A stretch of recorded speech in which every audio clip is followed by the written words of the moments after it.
He was lying there with blue lips. She was wearing gloves, in uniform, with shaking hands. An ambulance in 12 minutes. He wouldn't live that long. And in the yard was a Ferrari that she had no right to even touch. 6 minutes later she was flying into the hospital in it, and 7 minutes later she was already in handcuffs. Write down where you're watching this story from, because sometimes you're arrested not for a crime, but for saving a life. The early morning in Sunray Hills mansion in suburban Portland was as quiet as ever. The sun barely broke through the gray clouds, casting long shadows across the hall's marble floors. Nora Davis, in her black and white maid's uniform, moved around the kitchen with practiced precision. Her lemon-colored rubber gloves squeaked softly as she wiped the countertop. Her movements were practiced, almost mechanical, but her thoughts were far away. She thought about her daughter Mia, who was in night school and dreaming of becoming a nurse. Nora had been working in this building for 3 years, and every dollar of her salary went to pay for books and rent for their small apartment in the Greystone district. On a wooden chair near the table sat 7-year-old Liam, the son of the mansion's owner, billionaire Edward Crow, founder of Crow Technologies. Liam, usually loud and full of energy, was strangely quiet today. His blue eyes, always sparkling with mischief, were half closed, and the spoon with oatmeal was frozen in his hand. Nora noticed this even before he dropped the spoon, and her heart sank. "Liam," she called softly, removing her gloves and coming closer. "Are you okay, honey?" The boy looked up slowly. His face was paler than usual. He tried to nod, but his head bobbed, as if he were a doll whose strings had come loose. "It's hot," he muttered, his voice barely audible. Nora touched his forehead. The skin burned like hot sand. She frowned. Her fingers slid down to his wrist, checking his pulse, a habit she had picked up from Mia, who spent hours reading medical textbooks at home. The pulse was fast, uneven. Liam suddenly swayed, his body went limp, and he began to slide out of the chair. "Liam!" Nora caught him before he fell. His lips were slightly blue. His breathing was shallow, ragged.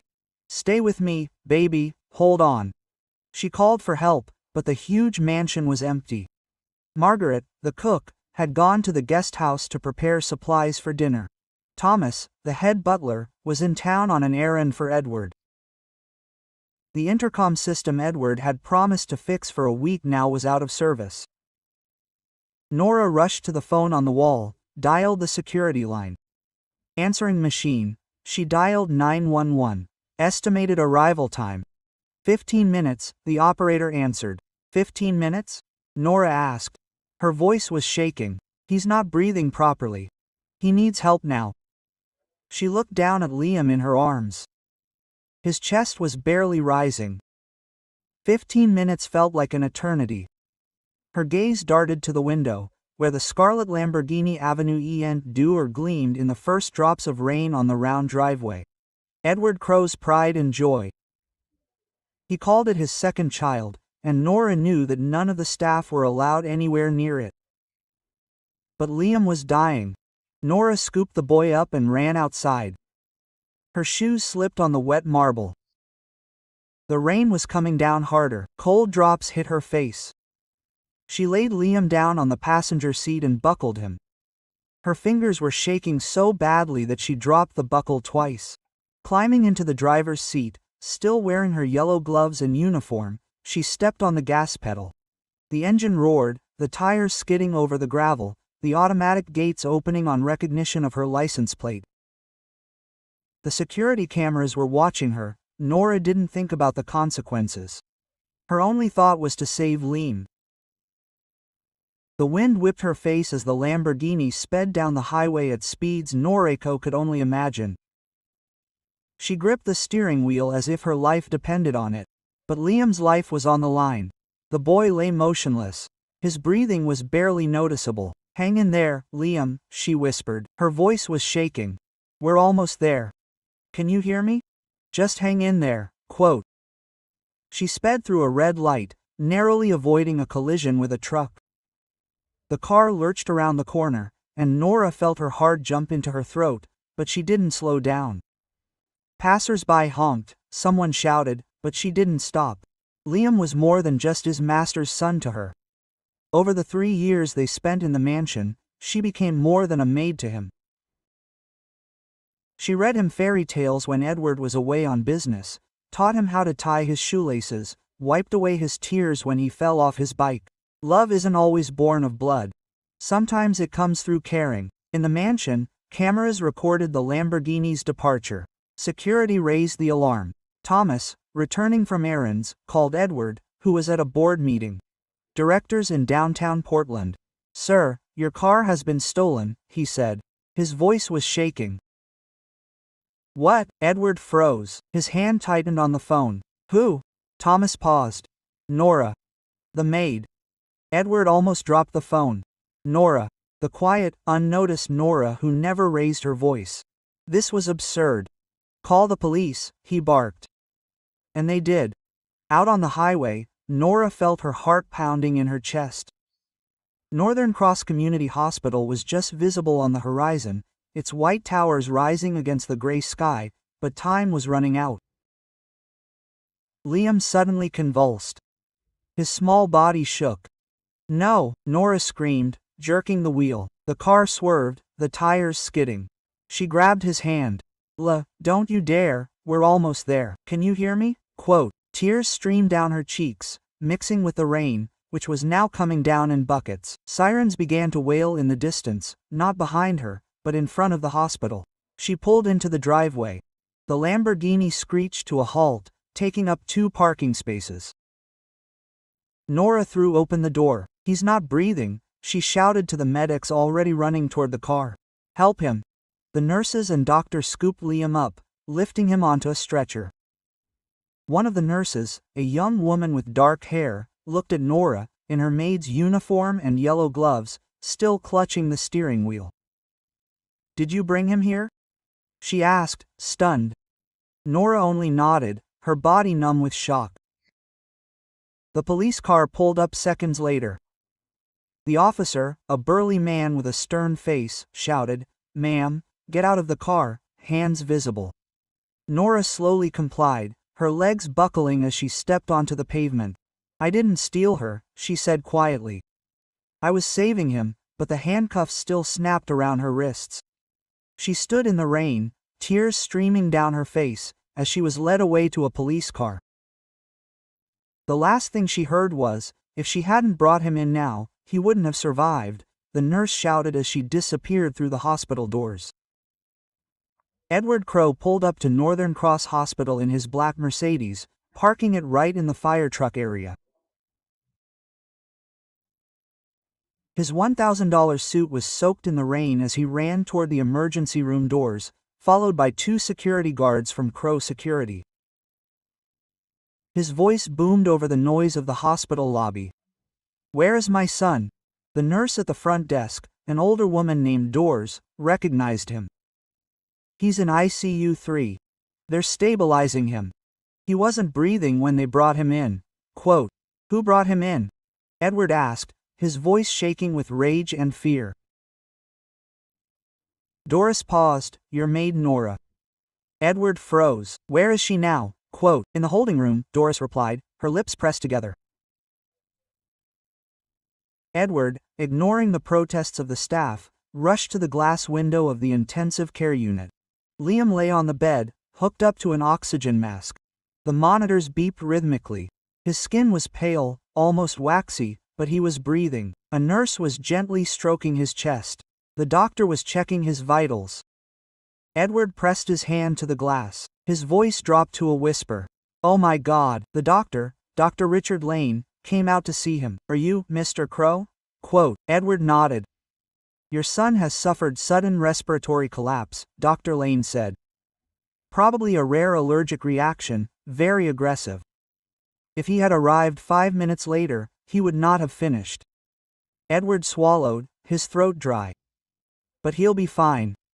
"Yes," the doctor nodded, because someone had gotten him there in time. Edward turned away from the window. For the first time that morning, his rage gave way to fear, then shame. He was led into the room where Nora sat, still handcuffed, her eyes red from crying. Her uniform was soaked with sweat and rain. Her yellow gloves lay on the table. She sat hunched over, as if awaiting her sentence. She looked up when he entered, and for a few seconds they were silent.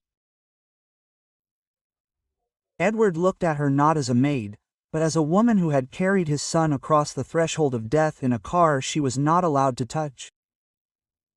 "I didn't mean to steal it," Nora said quietly. He stopped breathing.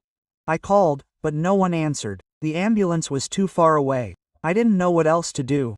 Edward didn't move. I buckled him in, tried to drive carefully, talked to him the whole way. "I swear, I didn't mean to." "Stop," he interrupted softly. She blinked. "You saved him," he said. Nora gasped. "He's okay." Edward nodded. "Thanks to you." Nora burst into tears. Her shoulders shook. Edward turned to the officers. "Take off the cuffs." "But, sir," one of them began. Now, Edward sighed firmly. They complied. Nora rubbed her wrist and stood up unsteadily. "If you want to fire me, I understand," she said. Edward looked at her for a long moment, then said something she didn't expect. "I'm not firing you. I'm promoting you." By the next morning, the story was all over the news. A maid saved a billionaire's son by stealing his Lamborghini. A kitchen heroine risked everything for her child. The maid was handcuffed after the rescue, until the billionaire intervened. Edward called a press conference on the steps of the hospital. Cameras flashed, journalists jostled. Nora stood next to him, wearing a simple black dress. Her hair was neatly pinned up. He spoke without a script, from the heart. "I built a company worth billions believing that decisions should be calculated, strategic," he began. "But yesterday, a woman in my house made the most important decision of her life. Not with calculation, but with love."